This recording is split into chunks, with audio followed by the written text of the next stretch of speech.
Welcome back to PSL Living. I'm Sarah Prohaska, Public Information Officer with the City of Port St. Lucie. Today we have Stanley Fidge. He's the IT security manager for the city, and he works here at City Hall to keep our computers and our systems free of cyber threats. But his knowledge can also be used for the residents, so we thought we would share some of his knowledge and help residents in Port St. Lucie keep their information safe. Stanley, thank you so much for coming on. Thank you for having me. Thanks. Like I said, your job here is to keep our systems and our information at City Hall safe. But correct. You have a wide depth of knowledge on this field, and we thought let's take some of it and help some residents. Yep. Because it translates. Everyone has a computer these days. Everyone does everything on the internet, on their phones, and the holidays are coming, and everyone's doing holiday shopping online. So what are some things that residents can do, especially this time of year, to keep their information safe? Yep. Well, they definitely want to be careful with e-commerce and where they choose to do public transactions over the internet. As an example, we generally encourage all users, whether you're home users or anywhere else in the world, to use desktop computer systems versus mobile, because mobile has a lot less security features built into the devices. So therefore, when you're doing a lot of online transactions, your credit card information, things like that, are a lot more susceptible. And as a matter of fact, I just published a monthly newsletter for the city, but it's really targeted at everyone that's welcome to read it, including the public residents of Port St. Lucie. And in that article, it talks about cyber tips regarding holiday shopping and what you can do to protect yourself. And one of the ways, again, is to use a desktop device versus a mobile device. And they actually came out with an article that I picked up this morning, actually, that talks about how criminals capture credit card information now, which ties into the monthly newsletter. Yeah. And so what are some of the things criminals are doing now? Well, basically, one of the newest things that come out is they will test using people's credit card information at 10 or 20 cycles, so every so many minutes per site, simultaneously across all websites that are taking credit card information from any e-commerce sites such as Walmart.com or Amazon.com. And what they're using is, it's not necessarily that they have the correct numbers, but they're guessing, and then it only takes so many instances of attempts to finally get the correct number and the correct PIN code on the back, the 3-digit code, and also the expiration date. And this article came out and said it only takes 6 seconds to compile the information, even though they know nothing about you, nothing about your actual real credit card number and information. They pull all of these different websites simultaneously and get all this data back within an instant to know finally that this particular card and sequence is valid, and then they can reuse it to make purchases illegally. Oh my goodness. So even though we can do everything we do to protect our information, there's ways around that unfortunately the systems from a global perspective have to catch up technological-wise to put safeguards into place to prevent attempts of that nature. It seems like it's like building a better mousetrap. Everyone's like, they're always trying to think, they're always thinking down the line what's, you know, and then so we always have to think that way too, I guess, to keep our information safe. Yep, we have to put our black hat on and think as they would to help better protect ourselves. Yeah. So using, not using your tablet, not using your phone, using your desktop is a good one. Avoid wireless internet sites, especially anything public computers, public Wi-Fi. Be really careful because other people are on that network monitoring what's going on. And you really want to be careful when you do sensitive transactions as online banking or online shopping, these types of things. Yeah, definitely use your own computer for that, and not libraries, not McDonald's, Starbucks, those, definitely keep that at home. What about, this is something I'm curious myself, saving, a lot of, I use Amazon.com, I use a lot of the, major ones, and I have my stuff saved. Is that not good? Correct. You never want to save your credentials in your web browser. And if you do in your mobile device, you can use a password manager. That is safe to use, or you can purchase an application for your desktop computer to store your applications in. But never store it within your browser, because your browsers are the vulnerability point, regardless if you use Internet Explorer, Firefox, Chrome. All of them are vulnerable. All of them come out with different vulnerabilities on a monthly basis that they're continually need to be patched. Okay. And therefore, if you store your information to make it easy to log back into a site with your username and password, and even your credit card information that's stored on vendor sites, you really want to be careful with not doing that. Even though it facilitates ease of access, it's a double-edged sword that it can be used against you. So just think that every time something is made easier, it can then in turn be used against to hurt you. So you want to be careful with the information you store publicly. Okay, that's a good one, because it's so easy sometimes. One click, they have you bought something, and then you don't have to go dig around for your credit card and type in the number. But it's kind of better to keep yourself safe, I think. Yeah, unfortunately, we trust the vendors we deal with, like at the Walmart.com or Amazon.com, but still their systems are also compromisable. Yeah. And so that's the risk you take. So the other recommendations are to purchase programs from vendors like LifeLock that'll help protect your information, not just your credit card information, but your driver's license, your medical information, your banking information. So that way, the different ways that fraud can occur, it will help to get alerted and be proactive instead of reactive to the events when they occur. Okay, great. Let's see.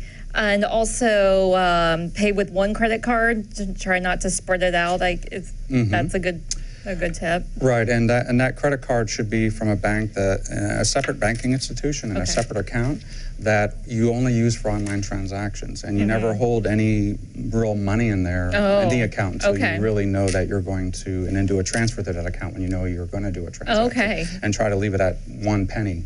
This way, if it is compromised, then you don't have to go through all the logistics of getting it back and maybe missing a mortgage payment because money was incorrectly withdrawn from your account, and and you get into all these difficulties. Whereas if you just segment your transactions from your personal account that you use for your important things, and just do your online stuff in a totally separate account. That's a really good idea, and I don't think a lot of people do that, but that would be a really good way to not have to deal with the hassle of, even if your credit card is compromised, having to get a new one, having to go through that whole process, which is not fun. So. Right. And which, like I mentioned, LifeLock or other vendors of that nature can help facilitate that process and provide insurance in the event of a loss, and cover you until you get your resources back that were yours, and make sure that you don't miss a beat as you go through life. Great. Okay.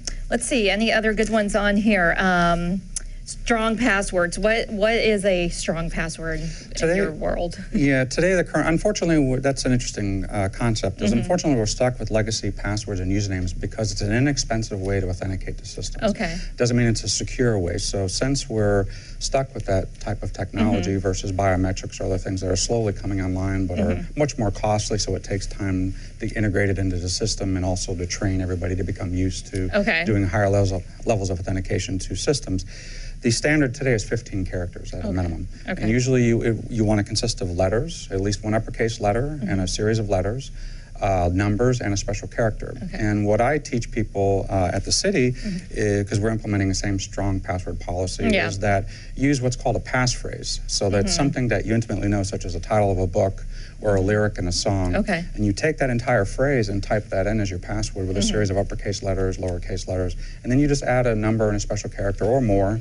And you find that you're not remembering a series of letters and numbers, you just know that passphrase intimately. And then add a number and or a special character, and it's usually complex enough to help mitigate brute force attacks against passwords that occur on sites like Amazon.com, where people are constantly trying to gain access to people's accounts that they're doing e-commerce with. Great. All right. Thank you. Okay. And then any other good ones that you can think of that we haven't hit on? Basically, if you get pop-ups, or the good rule of thumb is that if you're initiating the communication, whether it's via telephone or the internet, you're generally safer than if the information is directed towards you that you didn't initiate. So you always want to consider that you're the initiator of the conversation or of the connection. And that generally provides insulation from events such as when you're browsing the web, and if you get a pop-up that's unrelated to the site that you're on, then generally you want to be suspicious of that, not click on the pop-up. So anything that's projected towards you while you're browsing and surfing the net, you want to avoid. And that's the same thing with emails. If you get an email with a link and it's not solicited or it appears, as an example, a banking institution will never send you an email about your account. So you would just actually not selecting an email and yeah. actually call them and say, Okay. is this legitimate, if you're unsure. Especially, and just, use a lot of common sense. Yeah. If it's not the institution that you bank with, or if you haven't done a particular transaction with a particular vendor, just ignore it, delete it, that delete sort it. of thing. Don't even open it. Yeah. And when you're browsing the web, just check for security in the web page. You want to look for the S and the HTTPS for secure. Okay. It helps. There's no guarantee in anything, but it just adds an additional layer of security when you're entering in that credit card information. Make sure that's a secure site. Okay, great. All right, wonderful. So there's another exciting thing that's happening right now. It's also good to keep kids aware of this. Kids are growing up these days with the internet and on the internet, and some of them are playing games that requires credit card information to be entered, and there's all sorts of ways that kids could fall into these traps too. So there's something that's going on. Can you tell us a little bit about the Cybersecurity Awareness for Kids campaign that's happening? Sure. Since I've come on board with the city, there's a state agency called the Multi-State Information Sharing and Analysis Center. And they assist local governments and all levels of government, but as well as an outreach to the public.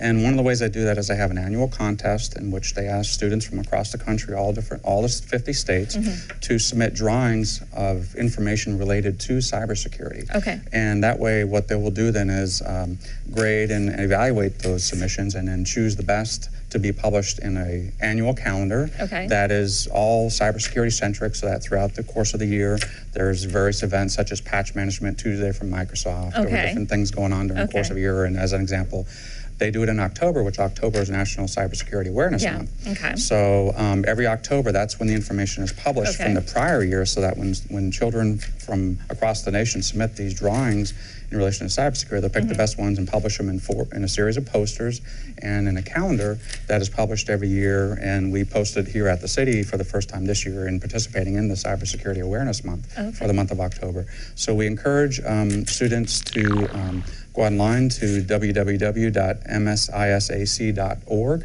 And in there, they can look up information about the contest. And we encourage all residents and their children who are artists out there to submit their presentations, because maybe they'll select somebody from Port St. Lucie. And that would be great. Yeah, that would be exciting. And the deadline to have that submitted is January 27th. Correct.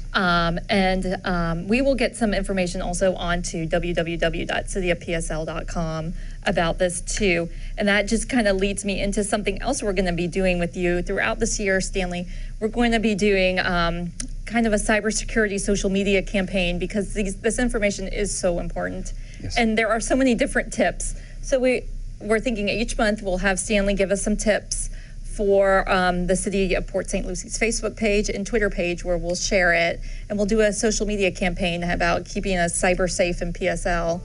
And Stanley will be sharing his knowledge with that, and we will have some information about this contest on our social media also. So thank you so much, Stanley. We really appreciate it. This is good information to get out, especially this time of year. Excellent. Yep. Just be careful out there shopping. Yep. All right. Okay, great. Thank you. No problem. And we will be right back after these messages.